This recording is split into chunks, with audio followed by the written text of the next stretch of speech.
నమస్కారం ఘంటారావానికి స్వాగతం. ముందుగా ప్రధానాంశాలు. సరిహద్దుల వెంబడి భద్రత కట్టుదిట్టం.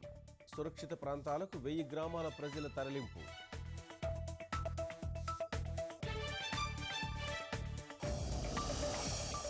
నియంత్రణకే ముష్కర శిబిరాలపై మెరుపు దాడులు.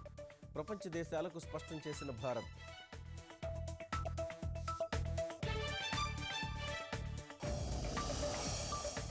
నేడు భద్రతా వ్యవహారాల మంత్రివర్గ ఉపసంఘం భేటీ.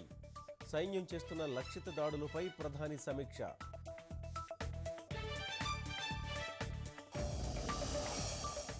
ఉరి ఉగ్రదాడిలో గాయపడిన జవాను మృతి. చికిత్స పొందుతూ నాయక్ రాజ్ కిషోర్ తుది శ్వాస.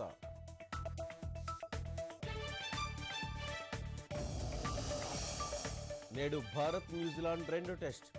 కోల్కతా వేదికగా కాసేపట్లో మ్యాచ్.